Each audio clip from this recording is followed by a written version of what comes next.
Hey Dallas, how good do you think this defense can be this year? The defense has no limits to it this year. From what I'm seeing, everything in practice, the type of work we putting in, just unity as one, the togetherness that we starting to have, and the bond on and off the field. So it's no limit to how the defense can be good. So. In the back, Mike. So what have you seen from the two freshmen, summer enrollees, Keon and Beyonce? I mean, I'm seeing a lot of improvement. A lot of physical traits that they both possess, but it's progression that I see every day. Whether it's the little things such as individual to team periods and just knowing what they're supposed to know in the defense. It's a lot of progression every single day between both of them. I love to see it. Stay on the right here with Charlie. Yesterday, Coach Saban said that you've been a good leader this preseason, I guess all summer. Has that been an emphasis for you to maybe be more vocal and be that example for other guys? I mean, yeah, because it's a new generation of college football now. So just like me having the experience I have playing as a freshman and stuff, like just knowing what it takes and knowing what it takes to get to where you want to be. It's just I can just echo that. Just tell everybody, trying to get everybody on the same page. Just make sure everybody's ready to work for the season. In the back, Kyle. Hey Dallas, I got the Jordans on. I saw that you had the Jordans on too. How they playing and kind of like I posted on Twitter and a lot of people like the swag that you have with the Cleveland. Oh, you talking about the Jordan ones? Yeah. I try and spice it up this season. It was the last one, so I've been wearing Jordans since I was born. My dad, he's a very big sneakerhead, especially growing up. A lot of shoe stores and stuff. So sneakers is nothing new to me. So I just try to bring them on the field some type of way. So. Right, Cody. Some of the younger guys, Saban said that there's sometimes a transition, high school to college, playing that outside linebacker role. Sometimes they come in just playing D end. What's the toughest part you think about that transition going from maybe down lineman to outside linebacker? I feel like the transition is more tougher mentally, and understanding the game of football, and understanding coverages, and rush lanes, and gap integrity and stuff like that. And so I feel like that's probably the hardest transition from high school to football is the expansion of your football IQ.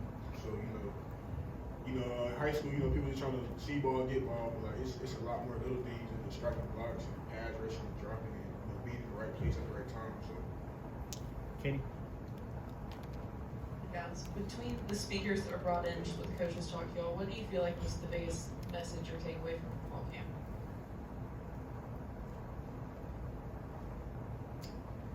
I feel like the speaker that stuck most to me was Doc Rivers, because he's a very famous, very successful NBA coach. And so I feel like he had a lot of successful teams and he had a lot of bad teams that didn't go out so well. And so he stuck with me by saying about the Celtics team when they won and brought in Kevin Garnett and Ray Allen, and he said everybody had to sacrifice something. They had to sacrifice something to get to where everybody wants to go. So Paul Pierce being on that Celtics team, he was the star player. And he had to cut back on the amount of shots and touches he had because he had guys like KG and Ray Allen and stuff like that. And so I feel like if everybody sacrifices one thing, whether it's on or off the field, and everybody just plays their role. So I don't know. Sure. In the back with Matt. Do you have a favorite pair of Jordans? The fours I got on my feet right now, Jordan fours, but I really like them all. I got a couple. I have some color that I like, yeah, but I'm very spontaneous, so I can't. Joe. Obviously, the defense wants to play to a standard for themselves, but how much do you guys feel a responsibility to test and prepare the quarterbacks as they're going through a quarterback battle to really get them ready for the season?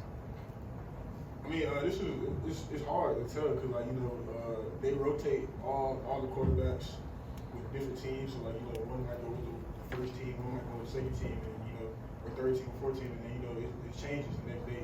So the quarterback battle is very challenging, but everybody's good. With the scrimmages, from what I see and during the preseason and stuff like that, it's iron sharpening iron every day. So it's very unique to see. Up front with Tony. Have you spoken with Will since he's left, and what's the best piece of advice he's given you? Yeah, I talk to Will very frequently. Seeing how his mind is working with the transition going into the big league, National Football League. And honestly, the main thing he told me to, just relax. Like it's just relaxed. Like it's all about football now. You know, it's not. Just don't put so much pressure on yourself because of the type of name and all the hype you have to quote unquote live up to. It's just relax and just be you, and everything will fall in place. But Will's traditionally very good when he made a big play against the offense. It's something you see every day in practice. So I wasn't too surprised. In the back with Kyle. Dallas, what stands out about Beyonce Pierre and Keon Keith? I know they're summer rivals, but during fall camp, what stands out about those two players particularly? Honestly, for me, it's probably the natural physical ability they both acquired. Like they both very special physical specimens. How they move, to how much impact they put on a blocker. It's just something that is good to see every day because they're so young, but they have so much potential and they don't even know it. But it's just them having to day-to-day grind. That's just gonna stack days, and it's just everything's gonna turn out good for them. Two more. Charlie. Going against him in practice, how have you seen a guy like Caden Proctor progress and maybe get more comfortable with that left tackle position? Caden Proctor, that's my guy. We go at it every day in practice, but he gets me better. I get him better every day in practice. But I can see the very fast progression that he's having coming in. So, seeing him day by day and just seeing him slowly get better, you can tell he's going to be one of those ones for sure. Like when his time comes, you can tell he's going to be definitely one of those. Cody. Another young guy, Caleb Downs, kind of a two-parter here. One, what's the most impressive thing he's done during camp or the preseason? And two, what have you kind of learned about him in this process? Caleb Downs is a straight dog. He came in here and he snapped it. He came in here and he tried to establish how he plays on the field. Very quiet off the field. Just sit, but he's more of a listener than a talker. So I do like that about him. But he's a dog. If you tell him to do something, he's gonna do it. So he's very instructive of what he does. Listens very well. And, he's gonna give it to the fielders every snap. So that's it's the expectation, but he always delivers. So Last one, sir. Tony. Yeah, just kind of continuing from Charlie's question, Caden's a pretty athletic guy. What's the craziest or most eye-opening thing you've seen him do on the practice field since he's been here? One thing I would say about Caden is that your first move is not always going to beat him because Caden he's such a raw talent and the potential is unmatched. But he knows how to recover very well. So if you beat him on the first move or something like that, the recovery's right there. He's back at you you didn't even do the move. So but he's very eye-opening, especially coming in as a young guy. Especially being on the O-line with the ones as a freshman too. That's impressive. Thanks, Dallas.